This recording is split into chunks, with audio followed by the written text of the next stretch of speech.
लघवी पाजली, shock दिले, तरुणीचा अमानुष छळ.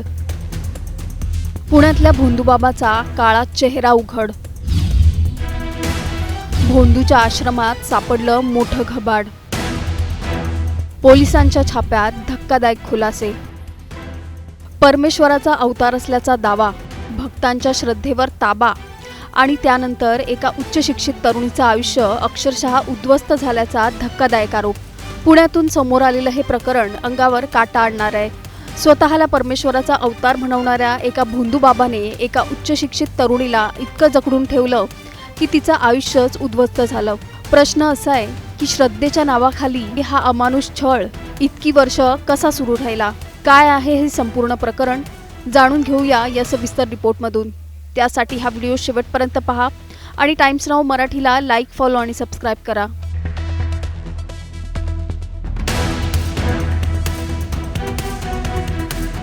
पुण्यातील उबाळेनगर परिसरातील एका आश्रमातून उघड झालेली ही कहाणी एखाद्या थरारपटालाही लाजवेल अशी आहे.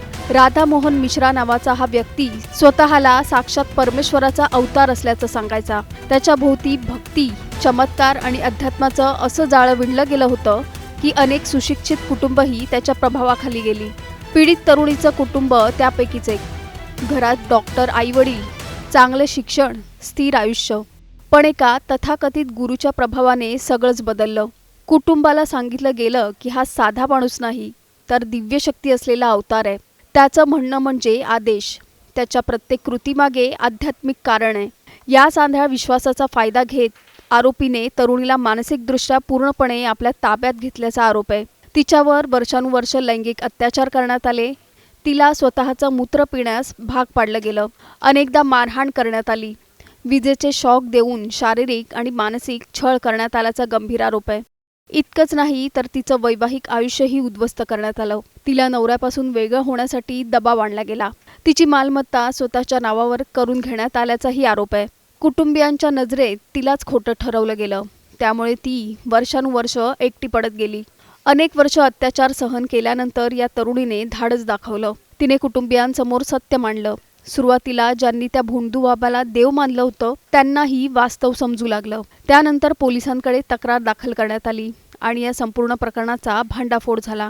पोलिसांनी आश्रमावर छापा टाकला तेव्हा अनेक धक्कादायक गोष्टी समोर आल्या. पोलिसांनी दिलेल्या माहितीनुसार आश्रम परिसरातील एका भुयारी खोलीतून मोठ्या प्रमाणात इलेक्ट्रॉनिक साहित्य जप्त करण्यात आलं. Laptop, mobile phone, hard disk, pen drive, cassettes यासह विविध साहित्य पोलिसांच्या हाती लागलं. याशिवाय काही जिवंत काडतुसं आणि वैद्यकीय स्वरूपाच्या गोळ्याही जप्त करण्यात आल्याची माहिती पोलिसांनी दिली आहे. या सर्व साहित्याचा नेमका वापर कशासाठी केला जात होता, त्यामध्ये आणखी कोणते पुरावे दडले आहेत याचा तपास आता पोलीस करतायत. दरम्यान या प्रकरणात 2 पुरुष आणि 6 महिलांना अटक करण्यात आली आहे. पोलिसांना संशय आहे की या प्रकरणात आणखी काही पीडित व्यक्ती असू शकतात. त्यामुळे तपासाचा विस्तार करण्यात आलाय. पुण्यातील या घटनेने पुन्हा एकदा अनेक प्रश्न उपस्थित केले आहेत. देवाच्या नावावर चालणाऱ्या अशा साम्राज्यांना खत पाणी कोण घालतं? सुशिक्षित लोकही अशा जाळ्यात कसे अडकतात? जर त्या तरुणीने आवाज उठवला नसता तर हे सगळं आणखी किती काळ सुरू राहिलं असतं? श्रद्धेच्या नावाखाली लोकांची फसवणूक करणाऱ्या अशा भोंदूंच्या जाळ्यात अजून किती जण अडकले असतील? तुम्हाला काय वाटतं? अंधश्रद्धेविरुद्ध कायदे असतानाही अशा घटना पुन्हा पुन्हा का घडतात? तुमचं मत आम्हाला खाली कमेंट करून नक्की सांगा आणि चॅनलला सबस्क्राइब करा. 17 तारीख सुबह इसके बारे में एफआईआर दर्ज है और तुरंत ही जो अक्यूज़्ड हैं उनको अरेस्ट किया गया है. अभी तक 2 मेल अक्यूज़्ड और 6 फीमेल अक्यूज़्ड को इसमें अरेस्ट किया गया है. हमारे पास इंफॉर्मेशन प्राप्त हुई थी, कंप्लेंट प्राप्त हुई थी कि ये जो बाबा हैं इसने जो कंप्लेनेंट हैं उस पर रेप किया है, उसका मोलेस्टेशन किया है, टॉर्चर किया है, अब्यूज़ किया है, चीटिंग भी किया है. तो वो सारे सेक्शंस इस एफआईआर में अट्रैक्ट हुए हैं और इस विक्टिम और उसके परिवार को इस तरह पूरा कंट्रोल में लिया गया था और एक दूसरे के खिलाफ मैनिपुलेट किया गया था. जो अपनी कंप्लेनेंट है उसे अपने फैमिली से दूर किया गया था और उस स्थिति का फ़ायदा उठा के बार बार जो विक्टिम है उसके साथ दुष्कर्म किया गया है और पुलिस पूरी संवेदनशीलता के साथ इसका इन्वेस्टिगेशन कर रही है। ये अक्यूज जहाँ से अरेस्ट हुए हैं वहाँ से कई और चीज़ें सर्च और सीजर के दरमियान बरामद हुई है, जिसमें कैश है, गोल्ड एंड सिल्वर ऑर्नामेंट्स हैं, लैपटॉप्स हैं, मोबाइल्स हैं, पेन ड्राइव्स हैं, डीवीडीज़ हैं।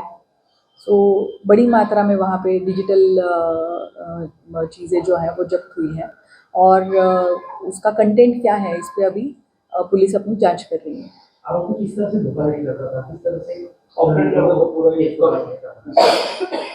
कई सालों से अक्यूज पर्सन इसमें काम कर रहा है। एफआईआर अगर हम देखें तो उन्होंने मेंशन किया है कि 20 साल से भी ज़्यादा समय से वो इस अक्यूज से संपर्क में है, और मॉडर्न गुरुकुल के नाम से उन्होंने एक आश्रम शुरू किया था जिसमें कई लोगों ने अपने बच्चे रखे थे, और फिर वहाँ पे मैं सब जानता हूँ, मुझ में दैवी शक्तियाँ हैं और आपने कन्फेशंस मेरे सामने देने हैं, इस तरह से लिखित में कन्फेशंस बच्चों के लिए जाते थे, और उन्हीं कन्फेशंस का यूज़ जो है वो उन्हें मैनिपुलेट करने के लिए, उनको प्रेशराइज करने के लिए, उनकी फैमिली को मैनिपुलेट करने के लिए किया जाता था। बेसिकली बच्चों को फैमिली से अलग करने की, उनसे सेपरेट करने की साजिश रची जाती थी इसके थ्रू, और फिर परिस्थिति का फ़ायदा उठा के उनका मॉलेस्टेशन, रेप या बाकी टॉर्चर किया जाता था। तो अभी जो कंप्लेनेंट अपने सामने हैं वो अन्य लोगों के साथ भी ये प्रकार हुआ है, ये बता रही हैं। उसका वेरिफिकेशन शुरू है और इसकी संख्या, विक्टिम्स की संख्या इसमें बढ़ सकती है। काफी लंबे समय से चला रहा है, कितने विक्टिम होने की आशंका पुलिस को ये अभी इस समय बताना पॉसिबल नहीं होगा, क्योंकि इसका वेरिफिकेशन चल रहा है और इसकी जांच चल रही है। क्या वो जगह सील की है? हाँ, वो जगह सील है। उसका कुछ पार्ट ऐसा है जहाँ पे जो अक्यूज नहीं है ऐसे लोग उसमें रिसाइड करते हैं, तो वो जगह सर्च करने के बाद उनको हैंड ओवर की गई है, but rest of the area is still sealed. उसका जो आश्रम था वो अंडरग्राउंड था, तो अंडरग्राउंड आश्रम में क्या करता था, क्या नहीं, अंडरग्राउंड नहीं है आश्रम, अंडरग्राउंड नहीं है, बेसमेंट एंड फर्स्ट फ्लोर ऐसा उसका स्वरूप है। फर्स्ट फ्लोर पे मेजॉरिटी आश्रम का पूरा काम चलता था, और जो बेसमेंट है उसमें कुछ लोग रहते थे। तो बेसमेंट का कुछ एरिया जो है वो जो वहाँ पे नॉर्मली रिसाइड करते हैं उनके लिए अवेलेबल कराया गया है। फर्स्ट फ्लोर जो है उसका वो सील है। और भी आरोपी मिलने के चांसेस है? बिल्कुल, इसकी जांच चल रही है, उसमें विक्टिम्स की संख्या भी बढ़ सकती है, आरोपित की भी बढ़ सकती है।